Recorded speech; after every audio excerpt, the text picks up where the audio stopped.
آ جاؤ اے مسلمانوں میرے مصطفیٰ کریم صلی اللہ تعالیٰ علیہ وسلم کی ہدایات پر۔ ایک بات چیلنج کے ساتھ کہتا ہوں، تمہارا نام اگر نبی پاک صلی اللہ علیہ وسلم کے نام سے جڑا ہے تو یہ چیلنج کے ساتھ میں کہتا ہوں، اس رہتی دنیا میں تمہیں پوری طاقتیں مل کر وہ عزت نہیں دے سکتی جو میرے مصطفیٰ کے قدموں کی وابستگی دے گی۔ برادران ملت اسلامیہ، السلام علیکم ورحمۃ اللہ وبرکاتہ۔ الحمد للہ الحنان المنان الذي خلق الإنسان وعلمه البيان، والصلاة والسلام على رسوله سيد الإنس والجان وعلى آله وأصحابه ذوي الخير والإحسان، أما بعد فأعوذ بالله من الشيطان الرجيم، بسم الله الرحمن الرحيم۔ إن الله لا يغير ما بقوم حتى يغيروا ما بأنفسهم، وإذا أراد الله بقوم سوءا فلا مرد له، صدق الله مولانا العظيم۔ بارگاہ رسالت مآب صلی اللہ علیہ وسلم میں درود پاک کا ہدیہ پیش کریں۔ اللہم صلی علی سیدنا محمد معدن الجود والکرم وآلہ واصحابہ الکرام وابنہ الکریم وبارک وسلم صلاة دائمة سرمدا ابدا۔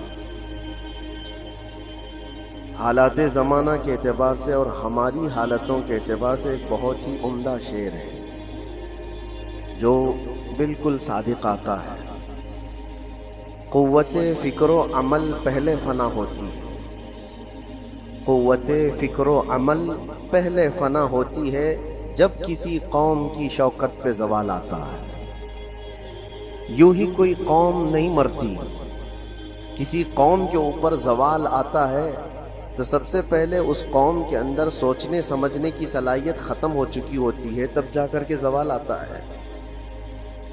آج اس شعر کو میں پڑھتا ہوں تو محسوس ہوتا ہے کہ ہماری قوم پر یہ شعر صادق آتا ہے۔ قوت فکر اور عمل یہ پہلے رخصت ہو گئی ہے، جس کی وجہ سے یہ زوال آ رہے ہیں۔ لوگ اب حادثوں پر بیٹھ کر کے چرچا کرتے ہیں، حادثہ ہونے سے پہلے جو فکر ہونی چاہیے وہ مفقود ہے۔ گھر جلنے کے بعد پھر میٹنگ کرنے کا مطلب کیا ہے؟ اس سے سیفٹی کے لیے پہلے سے انتظامات ہوں تو اس کو لائق و فائق اور دانش مندی سمجھا جائے گا۔ آج کی وہی حالات ہیں میرے عزیزوں۔ آپ کو پتہ ہے کچھ قومیں ایسی ہیں جو فیوچر پلاننگ کے لیے 100 سال کے بعد کا سوچتی ہیں، جبکہ یہ اسلام کا حصہ تھا۔ نبی کونین صلی اللہ علیہ وسلم نے 1400 سال بعد ہونے والی چیزوں کی پیشین گوئی فرمائی کہ نہیں فرمائی؟ اللہ کے نبی صلی اللہ علیہ وسلم نے 1000 سال بعد پیدا ہونے والی چیزوں کو پہلے سے بتایا تھا کہ نہیں؟ یہ ساری چیزیں نبی آخر الزمان صلی اللہ علیہ وسلم نے جو بتایا، مطلب یہی تھا کہ اس وقت کے لوگوں کو ضرورت تو نہیں تھی ان حالات کی، پھر بھی حضور ان کو بتا رہے تھے، صحابہ کو۔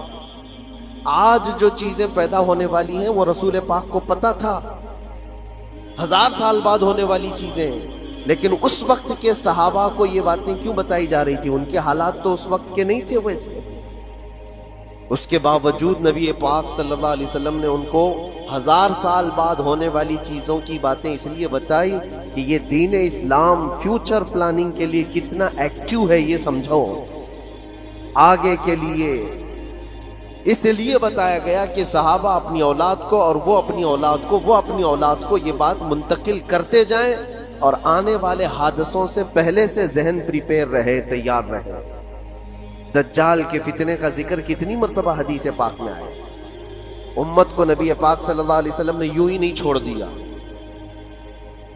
دجال کا فتنہ آئے گا، یاجوج ماجوج کا فتنہ آئے گا، یہ ساری چیزیں بتائی گئی کہ نہیں؟ ہر مسلمان تقریباً جانتا ہے آخر زمانے میں ایک بہت بڑا فتنہ دجال کی صورت میں ظاہر ہوگا۔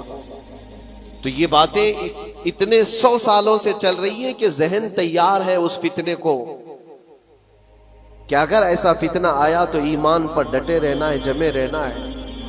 یہ بات ہوتی ہے آگے آنے والے حادثات سے قوم کو باخبر رکھنا۔ آج جو حالات ہیں، جب کبھی کوئی چیز لٹ جائے تو سارے لوگ سڑکوں پر آ جائیں گے، یا پھر کسی نشستگاہ پر بیٹھ کر کے رات بھر میٹنگ کر کے چلے جائیں گے۔ یہ حادثے ہونے کے بعد یہ جو حالات ہیں، یہ وہی چیزیں درشا رہی ہیں کہ قوت فکر و عمل فنا ہو گئی۔ قیادت ہمارے ہاں مفقود ہے، کسی ایک قائد کے تحت کوئی ساری قوم آنا نہیں چاہتی۔ آپ کیا سمجھتے ہیں کہ جو ہمارے ساتھ حالات پیش آ رہے ہیں، کبھی مسجدوں کو لے کر، کبھی خانقاہوں کو لے کر، کبھی بزرگوں کے نام کو لے کر، اب ہمارے وقف کی جائیداد کو لے کر، یہ سارے جو معاملات ہیں یہ اچانک آنے والی چیزیں نہیں ہیں۔ بھانپ لیا گیا ہے تمہاری پوری طبیعت کو، تمہارے مزاج کو، کہ فکر و عمل کی قوت ان کی ختم ہو چکی ہے۔ ان کو دو چند چیزوں میں ہی راضی کیا جا سکتا ہے۔ دنیا یہ سمجھ رہی ہے، جس کی وجہ سے کھلواڑ پر کھلواڑ ہوتے چلے جا رہے ہیں، اور ان کو یہ بھی پتہ ہے کہ یہ کچھ نہ کر سکیں گے۔ میرے عزیزو، آپ نا امید اور مایوس نہ ہو کہ ہم سے کچھ نہیں ہوگا۔ اللہ کریم چاہے تو ایک بندے سے بھی پوری دھرتی پر زلزلہ لا سکتا ہے۔ اللہ کریم کی ذات پر یقین اور توکل رکھو۔ سرکار غریب نواز ہندوستان آئے تھے تو بہت بڑی فوج لے کر نہیں آئے تھے، اللہ کی ذات پر بھروسہ کر کے آئے تھے، اور 90 لاکھ لوگوں کے دلوں میں چراغ اسلام جلا دیا تھا۔ وہ یقین اور توکل کے ساتھ آئے تھے۔ آج لوگوں کے دلوں کے اندر جو مایوسی اور نا امیدی ڈالی جا رہی ہے کہ کچھ ہوگا نہیں، ابھی کچھ کرنے سے کچھ نہیں ہوگا، یہ نا امیدی اور مایوسی تمہاری طبیعت میں کیوں آئی؟ کیا تمہارا رب تبارک و تعالیٰ کی ذات پر یقین کمزور ہو گیا؟ اگر یہ اس طرح کی بیماری آئی ہے تو پھر بدر پڑھ لینا۔ جب رسول پاک صلی اللہ علیہ وسلم کے ساتھ وہ صحابہ جا رہے تھے، ان کو اچھی طرح پتا تھا کہ سامنے آنے والی فوج کتنی طاقت لے کر آ رہی ہے۔ 1000 لوگ آ رہے ہیں، ہاتھی گھوڑے ان کے پاس، ہتھیار اور اسباب ان کے پاس ہے، کھانے پینے کی مزے کی ساری چیزیں لے کر کے آ رہے تھے مکہ والے، اور ادھر صحابہ ننگے پیر ہیں۔ 313 کے پاس 4 گھوڑے ہیں، پیدل چلے آ رہے ہیں، چھاؤں لینے کے لیے کوئی جگہ تک نہیں ہے ان کے پاس۔ ایک کھجور کسی کے پاس ہو تو 10 لوگ اس پر اکتفا کر لیں۔ فاقے پر فاقہ کرنے والے وہ صحابہ، لیکن انہوں نے یہ نہیں کہا کہ اللہ کے نبی صلی اللہ تعالی علیہ وسلم سے کہ ہمارے پاس اسباب کی کمی ہے، ہتھیار کی کمی ہے، کچھ نہیں، ہمارے پاس سواری نہیں ہے۔ بغیر سواری کے 180 کلومیٹر مدینے سے چل کر کے وہ بدر پہنچے تھے، بدر تک پہنچے تھے، اور اس وقت اپنی ساری محنتیں، اپنی ساری قوتیں انہوں نے زمین پر لا کر رکھ دی۔ پھر بدر کے میدان میں جب پہنچے تب اللہ کریم کی بارگاہ میں دعا کیا تھا میرے مصطفیٰ نے، اے اللہ، اگر اس نہتی قوم کو تو نے فتح نہیں دی تو پھر قیامت تک اس روئے زمین پر سجدہ کرنے والا کوئی نہیں ہوگا۔ یہ محبوبانہ انداز تھا میرے مصطفیٰ کا۔ وہ دعا مدینے میں بیٹھ کر کے بھی تو کر سکتے تھے۔ 180 کلومیٹر دور اتنی مصیبت میں دھوپ میں چل کر کے جانے کی کیا بات تھی؟ ننگے پیر صحابہ گئے ہیں، فاقے پر فاقہ کیے ہوئے، وہ مدینے میں بیٹھ کر دعا کرتے تو کیا رحمت للعالمین کی دعا قبول نہیں ہوتی؟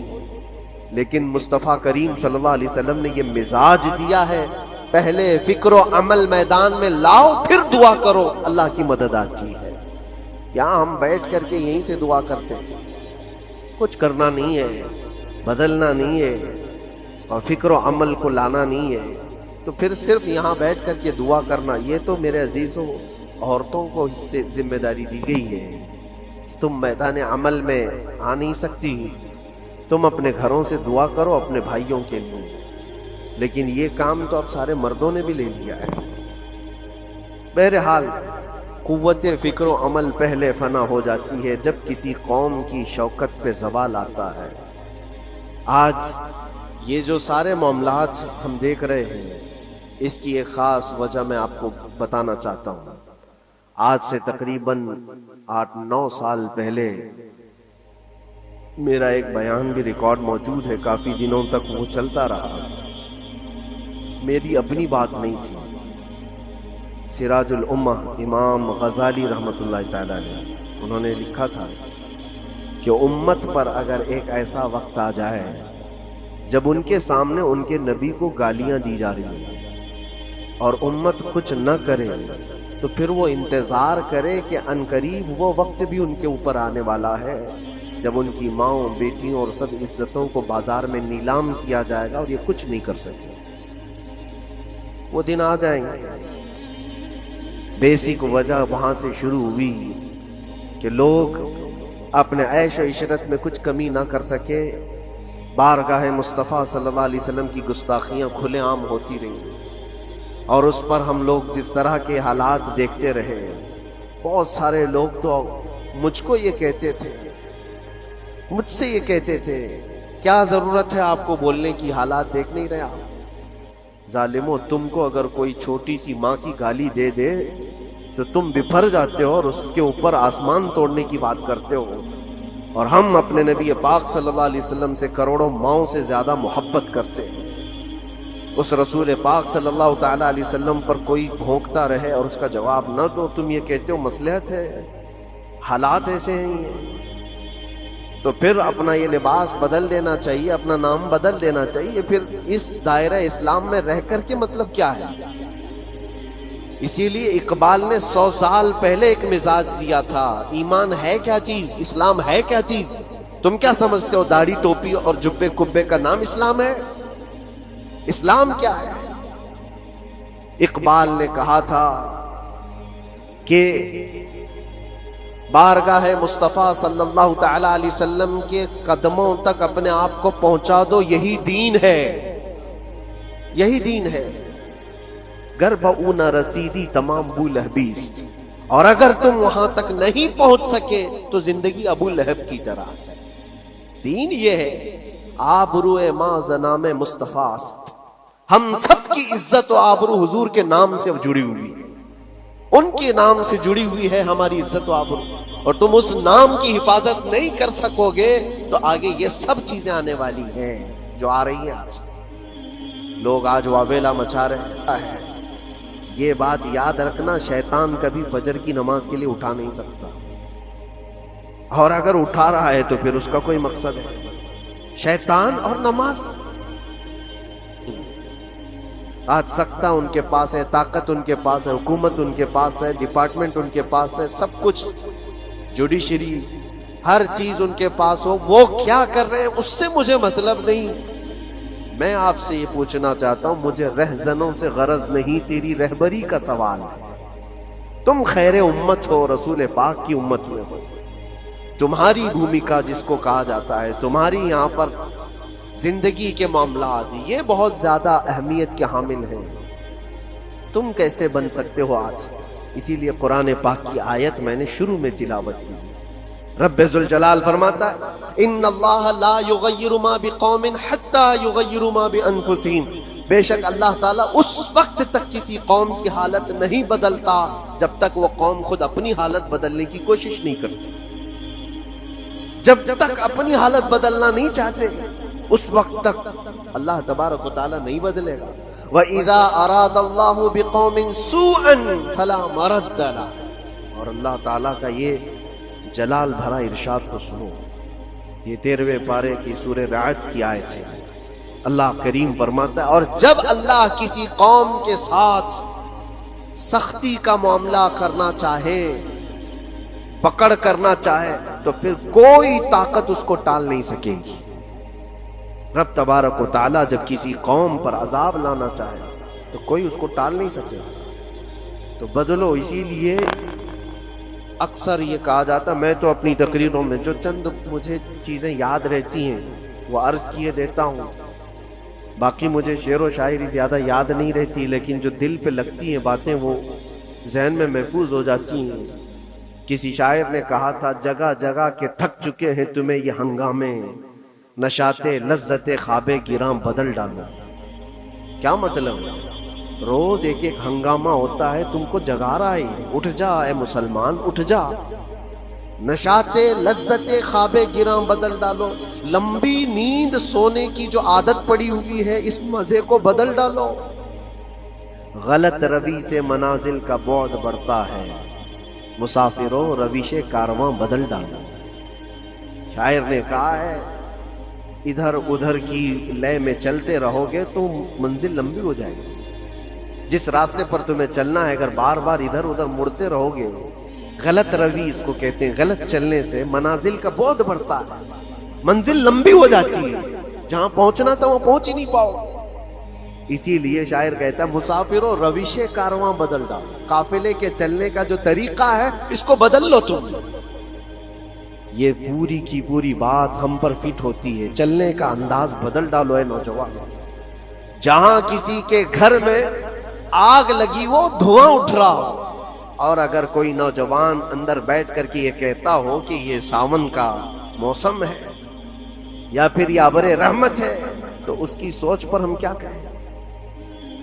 جہاں آج پوری قوم قسم پرسی کے عالم میں ہو، امت محمدیہ کے یہ حالات آج دیکھ رہے ہیں، روزانہ دیکھ رہے ہیں. تم شیئر تو کرتے ہو، ہر جگہ شیئر کرتے ہو، اور سارے ریلز پر تم جو دیکھتے ہو ہنگامے روز، صرف ہندوستان کے نہیں پوری دنیا بھر کے فلسطین کے مظلوم بچوں کی لاشیں دیکھتے ہو اور شیئر کر کے آگے بڑھ جاتے ہو. ان کی چیخیں، ان کے راکھ کے ملبے، ان کا ڈھیر، ان کے تباہ و برباد گھر، ایک ایک قبر میں 80 لوگوں کی لاشیں، یہ سب کیا تم نہیں دیکھتے؟ شیئر کر کے آگے بڑھ جاتے ہو. یہی تو ہنگامے ہیں جو تمہیں دھگا رہے ہیں. جگہ جگہ کے تھک چکے ہیں تمہیں یہ ہنگامے خود ہی تھک گئے. یہ اٹھتا نہیں ہے. ایک دور وہ تھا 100 سال پہلے کا جب یہاں پر موجود انگریز اس قوم کو دیکھ کر یہ کہنے پر مجبور ہو گیا تھا، یہ فاقہ کش موت سے ڈرتا نہیں ذرا، بھوکیوں پر بھوکا رہتا ہے لیکن موت سے ڈرتا نہیں. روح محمدی اس کے بدن سے نکال دو. اور روح محمدی ان کے بدن میں تھی. انگریز تھر تھراتے تھے. اس قوم کا کوئی جواب ہی نہیں ہے. سب سے زیادہ اگر کسی چیز سے ڈرایا جا سکتا ہے تو موت سے، اور یہ قوم ایسی ہے کفن تو اپنے کندھے پر لے کر گھومتی ہے، جہاں موت آ جائے سو جائے. یہ فاقہ کش موت سے ڈرتا نہیں ذرا، روح محمدی اس کے بدن سے نکال دو. یہ کس کی بات تھی؟ یہ انگریزوں کی بات تھی. اور آج حالات بدل گئے ہیں. سارا کا سارا زمانہ تم پر آج بھوکے بھیڑیا کی طرح جھپٹ پڑا ہوا ہے. اور ان حالات میں آپ سے سوال کرتا ہوں، ایک طرف تیز آندھیاں چل رہی ہیں، ایک طرف گھر کے اندر آگ لگی ہوئی، ایک طرف بھوک اور پیاس کی شدت ستا رہی ہے، ایک طرف تمہارے بھائی بہنوں کی بیماریاں ستا رہی ہیں. جب اتنے سارے معاملات ہو تو اے نوجوانوں بتاؤ تم کیا کرو گے اس وقت؟ رات بھر بیٹھ کر گیم کھیلو گے؟ کیا یہ گیم کھیلنے کا وقت ہے؟ اس نوجوان پر کیا یہ افسوس نہیں ہوتا کہ اس کے پوری امت کے حالات ایسے ہیں کہ بچوں کی چیخیں نکل رہی ہیں اور اس کو پب جی سے فرصت نہیں ہے، ریل بنانے سے فرصت نہیں ہے، یہ مجرے کرتا ہوا گھوم رہا ہے. مسجدیں ویران کیوں ہیں؟ خالی کیوں ہیں؟ تم نے مسجدوں کو ویران رکھا تو مسجدیں تباہ ہونے شروع ہو گئیں، دوسروں کی نظر ہونے لگ گئیں اور اس پر لوگوں کی غلط نظریں پڑنے لگ گئیں. آ جاؤ اے مسلمانوں میرے مصطفیٰ کریم صلی اللہ تعالی علیہ وسلم کی ہدایات پر. ایک بات چیلنج کے ساتھ کہتا ہوں، تمہارا نام اگر نبی پاک صلی اللہ علیہ وسلم کے نام سے جڑا ہے تو یہ چیلنج کے ساتھ میں کہتا ہوں، اس رہتی دنیا میں تمہیں پوری طاقتیں مل کر وہ عزت نہیں دے سکتی جو میرے مصطفیٰ کے قدموں کی وابستگی دے گی. کوئی تمہیں عزت نہیں دے سکتا. تمہیں وہیں آنا پڑے گا، اسی پوائنٹ پر آنا پڑے گا جہاں پہنچ کر کے خالد بن ولید نے عزت پائی تھی.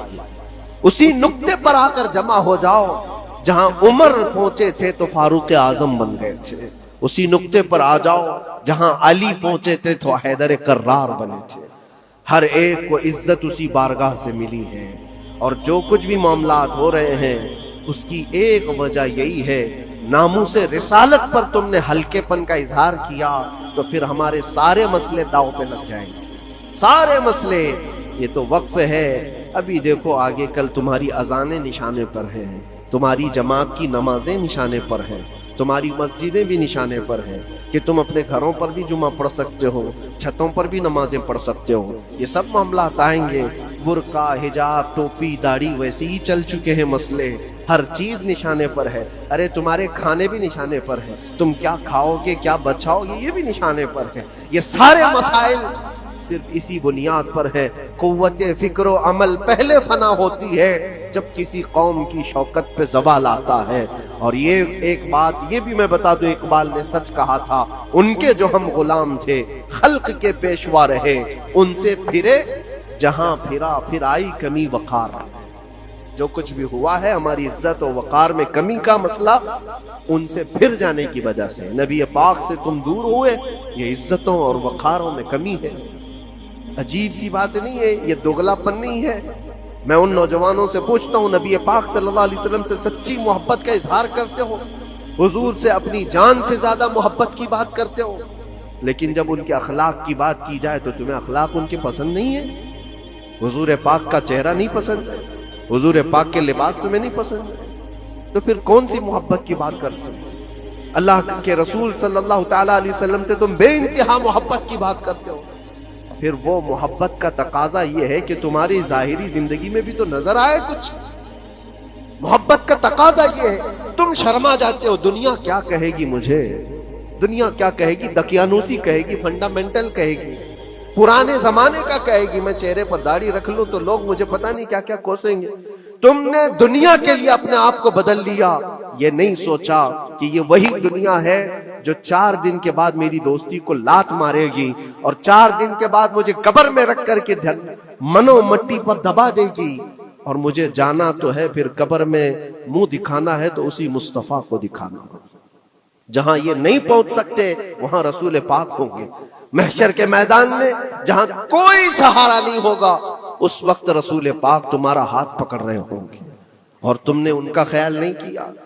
آ جاؤ اسی نقطے پر, اسی پوائنٹ پر جہاں ہماری کامیابی مضمر ہے. میں صرف اور صرف اپنے بیانوں میں یہی چیز عرض کرنا چاہتا ہوں, صرف اتنا چاہتا ہوں اے نوجوانوں, جس کے نام سے تم آباد ہو اس نام کے ساتھ صحیح معنوں میں جڑ جاؤ, کیونکہ قرآن کا وعدہ ہے وَلَا تَهِنُوا وَلَا تَحْزَنُوا وَأَنْتُمُ الْأَعْلَوْنَ إِن كُنتُم مُؤْمِنِينَ. گھبراؤ مت, پریشان مت ہو, تم سب سے زیادہ بلند رہو گے.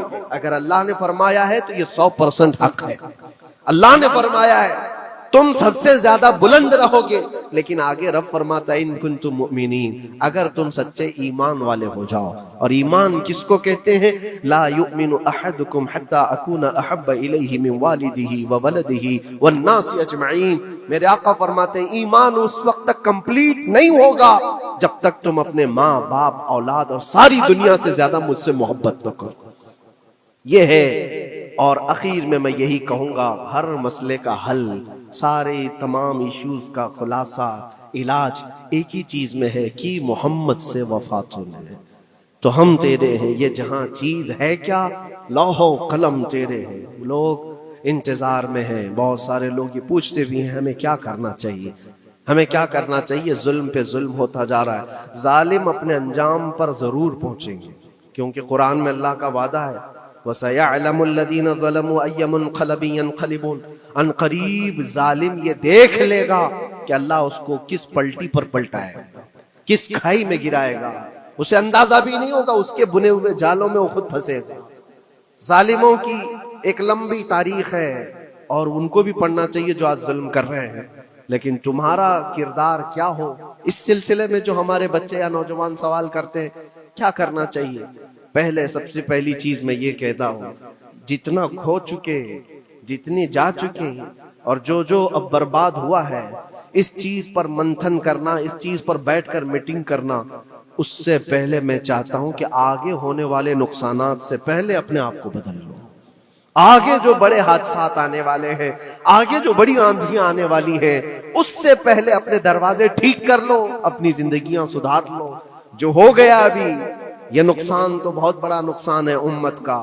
جو کچھ بھی ہوا ہے, مسجدیں, معبدیں, خانقاہیں, مزارات, اولیاء کی ذات, بزرگوں کے نام, قرآن, اسلام, دین, یہ ساری چیزوں پر جو حملے ہوئے, لیکن آگے چل کر کے تمہارے وجود پر سوال ہوگا, تمہاری نسلوں پر سوال ہوگا, تمہارے علم دین پر سوال, تمہاری محراب پر, تمہارے ممبر پر. کل کو دیکھنا یہ آزادی بھی ختم کر لی جائے گی, ممبر سے کوئی کھلے عام بول بھی نہیں سکے گا. یہ آج جو ہم بیان کر رہے ہیں آگے چل کر کے دیکھنا یہ آوازیں بھی بند کر دی جائیں گی کہ کھلے عام کوئی مولوی بول نہ سکے، جو ہم چاہیں وہی بولیں۔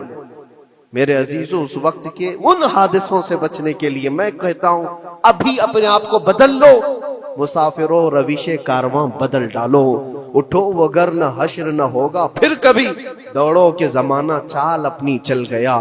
اللہ کریم ہم سب کی قوت فکر و عمل پھر سے عطا فرمائے۔ رب تبارک و تعالی ہمارے اتحاد و اتفاق نصیب فرمائے۔ رب تبارک و تعالی دامن مصطفیٰ میں سارے مسلمانوں کو جمع ہونے کی توفیق عطا فرمائے۔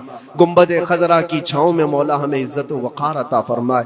رب تبارک و تعالی ظالموں کو جلد ان کے ٹھکانے پر پہنچا دے۔ اے کریم خدا ارحم الراحمین، مولا ہمارے شعائر اسلام کے ساتھ جو کچھ بھی ہو رہا ہے غیب سے تو مولا مدد کے اسباب پیدا فرما دے۔ ہمارے درمیان مولا قیادت اور سچی قیادت عطا فرما۔ اے کریم خدا ارحم الراحمین، خصوصاً تیرے دربار میں التجا ہے مولا فلسطین کے نہتے مظلوموں کی غیب سے مدد فرما۔ جبرائیل امین کی تائید انہیں عطا فرما، رحمت کے فرشتوں سے ان کی مدد فرما۔ مولا پورا شہر راکھ کے ڈھیر پر ہے، اے کریم خدا خوشیاں دیکھے انہیں زمانہ بیت گیا، مولا ان کے گھروں میں خوشیاں عطا فرما۔ اے اللہ ان بلکتی ہوئی ماؤں کو، ان کی جو گودیں اجاڑ دی گئی ہیں، ان کے گھر جو برباد کیے گئے ہیں، ان کے شہیدوں کو قبول فرما، ان کے زخموں کو مولا تو شفا عطا فرما۔ اے کریم خدا خصوصیت کے ساتھ ان کے ہمارے اور تیرے دشمنوں کو ہلاک و برباد فرما دے، ان کی زمین ان کے لیے تنگ فرما دے۔ ربنا وآتنا ما وعدتنا على رسلك ولا تخزنا يوم القيامة انك لا تخلف الميعاد برحمتك يا ارحم الراحمين، وآخر دعوانا ان الحمد لله رب العالمين۔